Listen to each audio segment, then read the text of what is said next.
ഇടി എന്നൊക്കെ പറഞ്ഞു കഴിഞ്ഞാൽ നല്ല എണ്ണം പറഞ്ഞ ഇടി. ഹലോ ഓൾ, ഈസി സിനി ടോക്സിലേക്ക് എല്ലാവർക്കും സ്വാഗതം. If you are an action movie lover then watch these movies kill and monkey man. ഇടി ഇടി എന്നൊക്കെ പറഞ്ഞു കഴിഞ്ഞാൽ നല്ല എണ്ണം പറഞ്ഞ ഇടി, നല്ല ഇടുക്കൻ ഇടി എന്നൊക്കെ പറയുമല്ലോ, അതാണ് പടം. ആദ്യം തൊട്ട് അവസാനം വരെ നല്ല ഇടിയാണ് പടത്തിലുള്ളത്. അത് കാണാൻ വേണ്ടിയാണ് നിങ്ങൾ ആഗ്രഹിക്കുന്നതെങ്കിൽ ഇത് കണ്ടോ. Action, monkey man and kill. ഒരു ഇടി അനുഭവം എന്നൊക്കെ പറഞ്ഞാൽ ഇതാണ് സാധനം. മങ്കി മാൻ ഇന്ത്യയിൽ റിലീസ് ഇല്ലായിരുന്നു. ഞാൻ അല്ലാതെയാണ് പടം കണ്ടിട്ടുള്ളത്. കിൽ ഇപ്പം റീസെന്റ് റിലീസ് ആയ പടമാണ്, തിയേറ്ററിലാണ് പടം കണ്ടത്. നിഖിൽ രാകേഷ് ഭട്ടാണ് കിൽ എഴുതി സംവിധാനം ചെയ്തിട്ടുള്ളത്. പടത്തിന്റെ ഒരു പ്ലോട്ട് എന്ന് പറയുമ്പോഴത്തേനും, ഒരു ട്രെയിനിൽ നായകനും കാമുകിയും പിന്നെ കാമുകിയുടെ ഫാമിലി ആയിട്ട് ഇങ്ങനെ യാത്ര ചെയ്യാണ്. അപ്പം ആ ട്രെയിൻ ഹൈജാക്ക് ചെയ്യാൻ വരുന്നതാണ് വില്ലൻ സംഘം.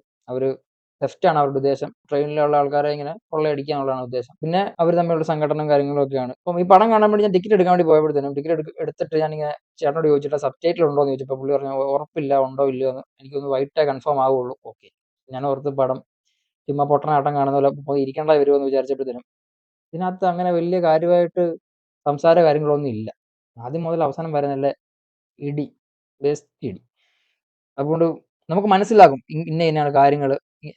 ഹിന്ദി കുറച്ച് തോടാ മാലും എന്നല്ലാതെ വലിയ കഥയിലോട്ടൊക്കെ പോയിരുന്നെങ്കിൽ ഞാൻ പെട്ടുപോയേനെ. അങ്ങനെ വലിയ കഥ കാര്യങ്ങളായിട്ടൊന്നും ഇല്ല. ഒരു ട്രെയിൻ യാത്ര അവസാനിക്കുന്നിടത്ത് വരെയുള്ള ഇടി കാര്യങ്ങളാണ് പടത്തിൽ വന്നു പോകുന്നത്. അത് നല്ല ഭയങ്കര ബ്രൂട്ടൽ ഇടി. ഇടി അടി ഭയങ്കര ആക്ഷൻ രംഗങ്ങൾ ആയിട്ട് കില്ല് എന്ന് പറഞ്ഞ സിനിമയ്ക്ക് അത് ചെയ്തു വെച്ചിട്ടുള്ളത്. അതിന്റെ കൊറിയോഗ്രാഫിയൊക്കെ പക്കയായിരുന്നു. എനിക്ക് ഭയങ്കര ഇഷ്ടമാണ് ഇങ്ങനെ ഭയങ്കര അഗ്രസീവ് ആയിട്ടുള്ള ഇടി കാര്യങ്ങളുള്ള സിനിമയൊക്കെ. കള മൂവി കണ്ടിട്ടില്ല? കളക്കകത്തൊക്കെ വലിയ കഥയൊന്നുമില്ല, അതൊരു വെഞ്ചൻസ് ആണല്ലോ. അതിൻ്റെ അത് അത് മുതൽ അവസാനം ഇടി എന്നൊക്കെ പറഞ്ഞാൽ അതാണ് ഇടി, അതുപോലത്തെ ഇടി അതിൻ്റെ അത്. നല്ല സൂപ്പർ ഇടി. അപ്പം ഇതിനകത്ത് കുറച്ചുകൂടെ കാര്യങ്ങളൊക്കെ ആഡ് ചെയ്യായിരുന്നു. വേണമെങ്കിൽ നമ്മുടെ നായകന്റെ ഒരു ക്യാരക്ടറെ കാണിക്കാൻ വേണ്ടിയായിട്ട് വേണം എന്തെങ്കിലും സീനൊക്കെ മുന്നേ കാണിക്കുന്നത്. 1 മണിക്കൂറിനകത്തേ ഉള്ളൂ, 1:55 മിനിറ്റ് ഉള്ളു പടം.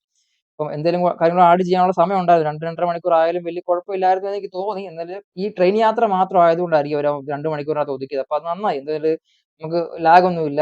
എനിക്ക് ഇടിപ്പടം ഇഷ്ടമായതുകൊണ്ട് ഞാൻ നല്ല എൻജോയ് ചെയ്ത് കണ്ടിരിക്കുകയും ചെയ്തു. പിന്നെ ഈ സംഭാഷണ രംഗങ്ങൾ വരുമ്പോഴത്തേനും നമ്മളിങ്ങനെ അടുത്ത ചേട്ടനോട് ചോദിച്ചു ഇത്, അപ്പൊ പുള്ളിനെ പറഞ്ഞുതരും. അപ്പൊ അങ്ങനെയാണ് പടം കണ്ടത്. ഇടി ഇഷ്ടമാണെങ്കിൽ പോയി കണ്ടോ. കിൽ എന്ന് പറഞ്ഞ പടം തിയേറ്ററിൽ വന്നിട്ടുണ്ട്. ഒന്നും നോക്കണ്ട, മുട്ടനടി കാണാം. പിന്നെ മങ്കി മാൻ എന്ന് പറഞ്ഞ സിനിമയും ഇതുപോലെ തന്നെ ഒരു ആക്ഷൻ ത്രില്ലർ മൂവിയാണ്. അത് ഇന്ത്യയിൽ ബാൻ ചെയ്ത മൂവിയാണ്. ഇന്ത്യ റിലീസ് ചെയ്യാൻ ബാൻ ചെയ്ത മൂവിയാണ്. അത് എന്തുകൊണ്ടാണെന്ന് എനിക്ക് പടം കണ്ടു കഴിച്ചപ്പോൾ മനസ്സിലായി.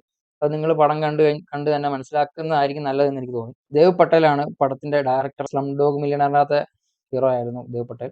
അപ്പം ഈ സിനിമയ്ക്കകത്ത് മങ്കി മാൻ്റെ അകത്ത് കുറെ നല്ലൊരു സ്റ്റോറി ലൈനും കാര്യങ്ങളെല്ലാം വരുന്നുണ്ട്. നല്ലൊരു സ്ക്രീൻ പ്ലേയും സ്ക്രിപ്റ്റും കാര്യങ്ങളെല്ലാം പടത്തിനുണ്ട്. അതുപോലെ തന്നെ നല്ല ബാക്ക്ഗ്രൗണ്ട് സ്കോറും എല്ലാം സൂപ്പറാണ്. മങ്കി മാൻ്റെ അടുത്ത് വരുമ്പോഴത്തേനും ബാക്ക്ഗ്രൗണ്ട് സ്കോർ എല്ലാം നല്ലതാണ്. മങ്കി മാൻ്റെ ഒരു സ്റ്റോറിലോട്ട് വരുമ്പോഴത്തേനും, ഒരു ഹൈ അതോറിറ്റി ഒരാളുടെ ഓർഡറിൽ പോലീസുകാർ ഒരു കോളനി ഒഴിപ്പിച്ചിട്ട് ആ ഒഴിപ്പിക്കുന്നതിൻ്റെ അകത്തുള്ള ആളാണ് ഈ നായകന്റെ അമ്മേനെ അതിന്റെ ഇടയ്ക്ക് വെച്ച് കൊല്ലുകയും കാര്യങ്ങളൊക്കെ ചെയ്യുന്നുണ്ട്. അതിന്റെ ഒരു വെഞ്ചൻസ് ആണ് പടം കാണിക്കുന്നത്. ഒരു ഇന്റർനാഷണൽ ലെവൽ സ്റ്റഫാണ് ശരിക്കും മങ്കി മാൻ എന്ന് പറയുന്നത്. അതുകൊണ്ട് ഒരു കൊറിയോഗ്രാഫിയും ഒരു സിനിമാറ്റോഗ്രാഫി കാര്യങ്ങളിലോട്ടെല്ലാം വരുമ്പോഴത്തേനും നമുക്ക് ഭയങ്കര ഇഷ്ടപ്പെടും.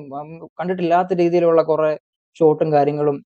ഒരു ഞാൻ ഓർത്തിരിക്കുന്ന സീൻ അറിയോ, ഈ ഹീറോയിനെ ഇങ്ങനെ പോലീസുകാർ ഇങ്ങനെ ഒരു വാനിൽ കൊണ്ടുപോകും. അപ്പോഴത്തേനും അതിനകത്ത് വെച്ച് ഒരു സീൻ, കുറെ ഷോട്ട് കാണിക്കും ഇങ്ങനെ, ഈ ലോക്ക് ഇങ്ങനെ അനങ്ങുന്നതും പിന്നെ ഗ്രില്ലിങ്ങനെ ഇളകുന്നതും അങ്ങനെ അതിന്റെ ഇന്റീരിയറിൽ കുറച്ച് ഷോട്ടൊക്കെ കാണിക്കും. അങ്ങനത്തെ ഷോട്ടൊക്കെ ഞാൻ ഇതിന്റെ ചെറിയ ചെറിയ കാര്യങ്ങളുടെ ഡീറ്റെയിലിംഗ് കാണിക്കുമ്പോൾ വളരെ ശ്രദ്ധിക്കുന്ന ഒരാളാണ്. അപ്പം അതൊക്കെ എനിക്ക് ഭയങ്കര ഇഷ്ടപ്പെട്ടു. അതുപോലെ തന്നെ ഇതിന്റെ ആക്ഷനിലോട്ടൊക്കെ വരുമ്പോഴത്തേനും, അവസാനമൊക്കെ വരുമ്പോൾ ജോൺ വിക്ക് ലെവൽ സാധനം ഒക്കെ കൊണ്ടുവരുന്നൊക്കെ ഉണ്ട് പടത്തിൽ. സിനിമാറ്റോഗ്രഫി ആണ് ശരിക്കും മങ്കി മാൻ അടിപൊളിയായിട്ട്. സിനിമാറ്റോഗ്രഫി സൂപ്പർ ആയിരുന്നു. അതുപോലെ തന്നെ ആക്ഷനും കാര്യങ്ങളെല്ലാം സൂപ്പറാണ്. നിങ്ങൾ നല്ലൊരു ആക്ഷൻ മൂവി ഇഷ്ടപ്പെടുന്ന ആളാണെങ്കിൽ നിങ്ങൾക്ക് മങ്കി മാനും കില്ലും ഞാൻ സജസ്റ്റ് ചെയ്യുന്നുണ്ട്. എനിക്ക് ഭയങ്കര ഇഷ്ടപ്പെട്ട പടമാണ്. അപ്പം നല്ലൊരു ഇടിപ്പടം 2 വന്നിട്ടുണ്ട്. കാണാൻ പറ്റുന്നവർ കാണുക. കണ്ടിട്ട് അഭിപ്രായങ്ങളൊക്കെ അങ്ങ് പറയുക. പിന്നെ കൂടുതൽ കാര്യങ്ങളൊന്നുമില്ല, നല്ല ഇടി. ഇടിയാണ് പടത്തിന്റെ മെയിൻ. അപ്പം വേറെ ഒന്നും പറയാനില്ല.